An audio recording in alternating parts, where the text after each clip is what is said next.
Series of popular science films. History. Fact or fiction. This film contains material from the new chronology of Fomenko-Nosowski. The makers of the film express their thanks to Fomenko and Nosowski. He who controls the past controls the future. George Orwell, 1984. The central book of Christianity, the Bible, contains many secrets.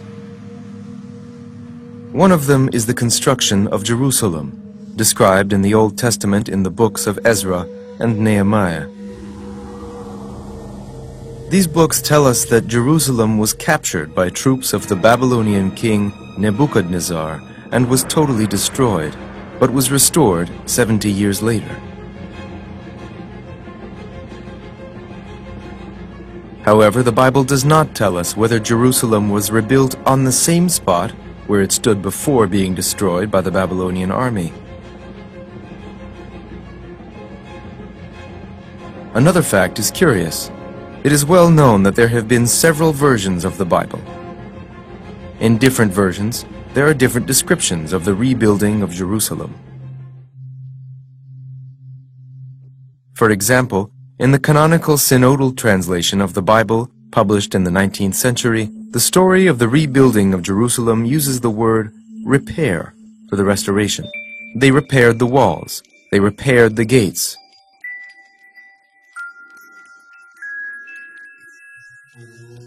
Yet in older versions of the Bible, published in the 16th century, they use the word create or build.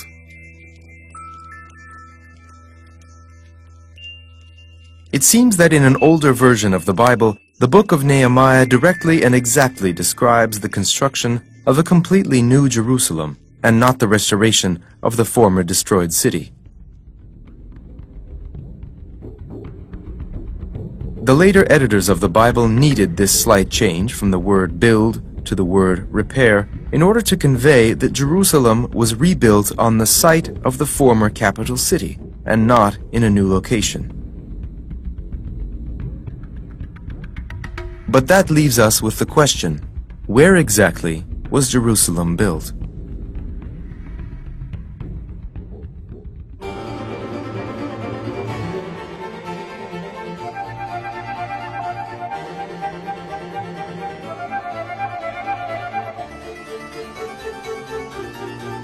The Moscow Kremlin.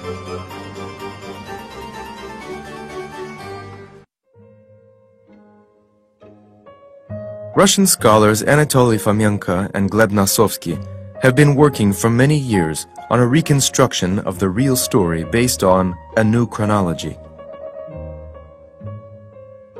They have studied hundreds of ancient records and documents, analyzing the text of the Bible with the help of their own original mathematical and statistical methods. The scholars reached a conclusion which confounded even them.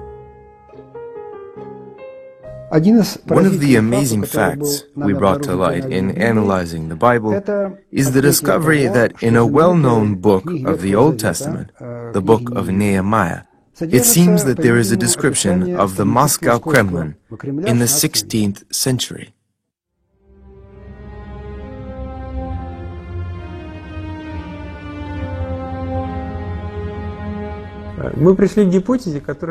This hypothesis from the very beginning dumbfounded even us.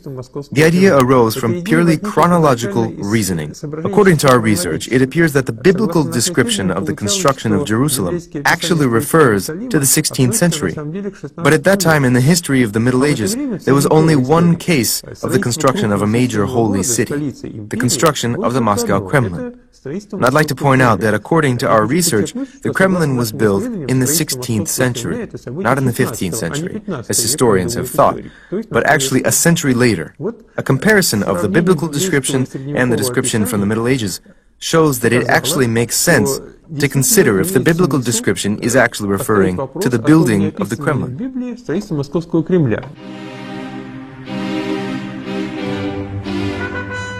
Part 1.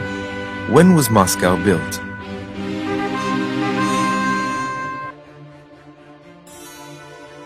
At first glance, Fomenko and Nosowski's suggestion that the Bible might describe the construction of the Moscow Kremlin sounds paradoxical.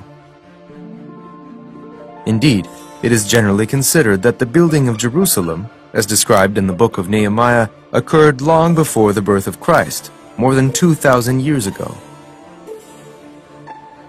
What does that have to do with the building of the Kremlin? And why did these scholars conclude that the ancient fortress was built in the 16th century and not the 15th?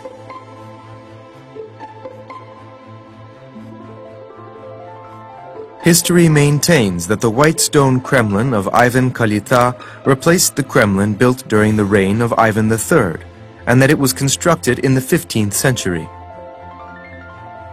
But in the middle of the 16th century, at the very beginning of the reign of Ivan the Terrible, a fire destroyed the Kremlin.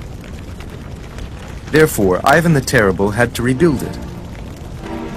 But the authors of the new chronology absolutely disagree. They are convinced that Ivan the Terrible didn't rebuild the Moscow Kremlin, but rather built it from scratch. This can be inferred from the history of the construction of the fortress walls of Moscow. It is generally accepted that the first ring of walls, that is, the walls of the Kremlin, were completed in the beginning of the 16th century.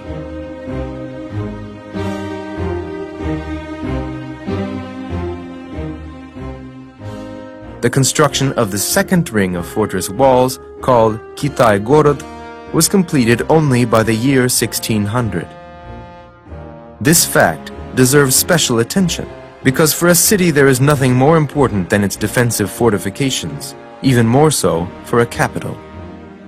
According to the generally accepted historical version, it would seem that in the 15th century, both the builders of Moscow and the leaders of the government didn't understand to what degree it was necessary to build several rows of fortress walls. Wars were sweeping the countryside. Moscow had been attacked by the Crimean Khans, but Muscovites had to wait 100 years before they finally built a second fortress wall. And the third wall, Belygorod, was only built in the beginning of the 17th century. It seems that the Russian rulers needed 200 years to strengthen the defenses of their city to the standards of military technology of the time. Yet in Constantinople, for example, they already had the exact same plan of 3 rings of walls. It is logical to suppose that in Moscow, the construction was carried out according to the same rules. Without such defenses, the Moscow Kremlin would have been easy prey for an enemy, but we know that in the 16th and 17th centuries, it was never attacked. There is one other curious fact. Sigismund von Herberstein, an Austrian diplomat, wrote a book called Notes on Muscovite Affairs. Baron Herberstein visited Russia twice, in 1517 and in 1529. In his book, he described in great detail his travels in Moscow and even included a detailed plan of the Moscow Kremlin. However, there doesn't seem to be any similarity between his plan and the appearance of the actual Kremlin. Anyone who has seen the Moscow Kremlin will see that the number of towers, gates, and cathedrals depicted in the plan don't match. The outer appearance also has nothing in common with reality. The only similarity is the depiction of the city at the confluence of 2 rivers. But according to the accepted timeline, by the time of Herberstein's travels, the construction of the Kremlin was already complete. Why then didn't the Austrian diplomat depict the Kremlin as it was, but instead some other fortress? Unfortunately, historians don't have a good answer to this question. It is thought that he simply drew a generalized plan. However, the authors of the new chronology don't see anything strange. Herberstein simply couldn't draw a correct plan of the Moscow Kremlin because at the time of his travels, it hadn't been built yet. At best, it was still being built, but hadn't yet reached its finished appearance.